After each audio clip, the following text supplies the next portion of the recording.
আম্মু, সৎ হলো তো আমি তোমার ছেলে, তাই না? তাহলে তুমি আমার সাথে এমন আচরণ কেন করো? তাতে কি হয়েছে? তাই বলে আমি কি তোকে বসে খেতে দেব? আম্মু, তুমি তো আমাকে লেখাপড়া করতেই দাও না, সারাদিন কাজ করাও, তার উপর আবার মারো। এটা তো অন্যায়, তাই না?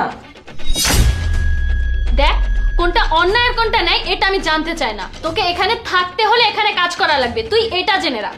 আম্মু, তোমার একটু ভয় লাগে না? যদি আমার আব্বু জানতে পারে তাহলে কি হবে? তোর বাবা এসব জানলে কি হবে? কিচ্ছু হবে না। তোর বাবা ভালোবাসার নাটক করে তোর সামনে, আর তুই যদি বেশি বকবক করিস না, তোকে এই বাড়ি থেকে বের করে দিতে আমার 1 মিনিটও লাগবে না। আমাকে এভাবে এই বাড়ি থেকে বের করে দিতে পারো না, কারণ এবারে আমার বাবা, আর আমার বাবার সম্পদে তো আমার অধিকার আছে। তাতে কি হয়েছে? তোর বাবাও শিক্ষিত, আমিও শিক্ষিত, আইন কানুন ভালো করেই জানি। আমি চাইলে না 2 মিনিটও লাগবে না তোর বাবার নাম থেকে আমার নামে এই বাড়িটা করে নিতে। তখন তোর কোনো অধিকার থাকবে না, তোকে রাস্তা রাস্তায় ঘুরে বেড়াতে হবে। আমার বাবা যদি আমার পাশে না থাকে আমি কি বা করতে পারি? আচ্ছা, তুমি একটা কথা বলো তো আম্মু, তুমি তোমার বয়ফ্রেন্ডকে এই বাড়িতে ডেকে আনো, এটা যদি আমার বাবা একবারও জানতে পারে তোমার কি হবে ভেবেছো? এইবার কিন্তু বেশি বেশি হয়ে যাচ্ছে। তুই তোর নিজের চিন্তা কর, আমার লাইফের বিষয় তোকে চিন্তা করতে হবে না। আর আমি না তোর বাবাকে ভালোবাসি না, সবগুলোই লোক দেখানো নাটক করি। আমি আমার বাবাকে বলেছি যদি আমার কথা সত্যি হয় তোমাকে বাড়ি থেকে বের করে দিবে। আরে এই বয়সে নেশা করা শুরু করেছিস নাকি? আমি তো তোকে বাইরে যেতে দিই না, আর তোর ফোনটাও তো আমি নিয়ে এনেছি। তাহলে কিভাবে কল করলি তোর বাবাকে? হ্যাঁ, আমি বাবাকে বলেছিলাম, কিন্তু এখন বাবা তোমার সব কথা শুনছে, এবার তো তোমাকে বাড়ি থেকে বের করে দিবে। কি? আমাকে দেখছে? কোথায় জাহিদ? এবার তো আমি এই বাড়িতে থাকবো, তোমাকে বের হয়ে যেতে হবে। এইখানে কেউ নেই, তুই আমাকে মিথ্যা কথা বলছিস।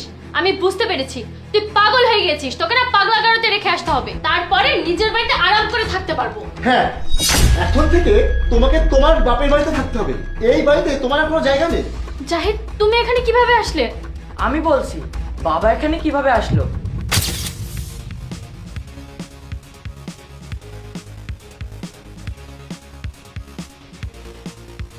হ্যালো বাবা।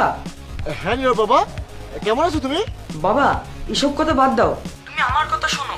বাবা, তুমি জানো না আম্মু আমার উপর অনেক অত্যাচার করে, আমাকে দিয়ে বাড়ির সব কাজ করায়, আমাকে স্কুলেও যেতে দেয় না, আমার গায়ে হাত তোলে। বাবা, তুমি আমাকে বাঁচাও প্লিজ। নীরব, তুমি কি সত্যি কথা বলছো?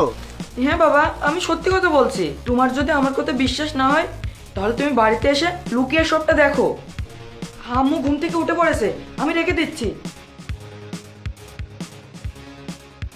নীরবের কথা যদি সত্যি হয় তাহলে সামিয়াকে তো আমি ছাড়বো না। বাবা, তুমি নিজের চোখে দেখেছো আম্মু আমার সাথে কি ব্যবহার করে? হ্যাঁ বাবা, আমি সবকিছু নিজের চোখেই দেখেছি। সামিয়া, আমি তো তোমাকে অনেক বিশ্বাস করতাম। আমি ভাবতাম যে তুমি আমার এই মা মারা ছেলেটাকে দেখে শুনে রাখবে। আজকে তো তুমি প্রমাণ করে দিলে যে সৎ মা কখনো আপন মা হয় না।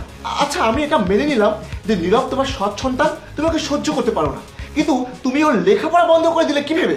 তোমার মধ্যে কি মায়া দয়া বলতে কিছু নেই? আর তুমি আমার ছেলেকে দিয়ে বাড়ির সব কাজ করাও? কোন সাহসে তুমি এসব করো? আরে তোমার সাহস দেখে তো আমি অবাক হচ্ছি। আমি কি তোমাকে প্রতি মাসে বাড়ির চাকরির জন্য টাকা দেই না? সেই সব টাকা তুমি কি করো? আরে না না জাহিদ, তুমি আমাকে ভুল বুঝছো। নীরব তো নিজে থেকে স্কুলে যায় না, আমি যাতে কিছু না বলি। আর আমি যাতে কিছু না বলি তাই আমাকে বলে, আম্মু তুমি একা কাজ করতে করতে অনেক ক্লান্ত হয়ে যাও, আমি তোমাকে হেল্প করি, আমি স্কুলে যাব না। তুমি বিশ্বাস করো, আমি নীরবকে কিচ্ছু বলিনি। নীরব আমাদের মাঝে ঝামেলা করানোর জন্য এমন করছে।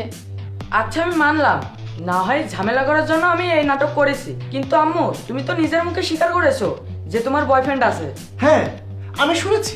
সামিয়া, কিছুক্ষণ আগেই তো তুমি বলেছো যে তোমার বয়ফ্রেন্ড আছে, আর এখন কত মিথ্যা কথা বলবে, কত নিচে নামবে?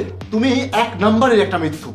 তুমি আমাকে ঠকিয়েছো, তাই আমার এই বাড়িতে তোমার আর কোনো জায়গা নেই। Zahid, I am really sorry. আর আমি নীরবকে আর কখনো জ্বালাতন করব না। তুমি এবারের মতো আমাকে মাফ করে দাও। কিসের জন্য তুমি আমার কাছে ক্ষমা চাচ্ছ? তুমি আমাকে ধোকা দিয়েছো, আমাকে ঠকিয়েছো সেই জন্য, নাকি আমার ছেলের উপরে অত্যাচার করেছো সেই জন্য, নাকি আমার ছেলের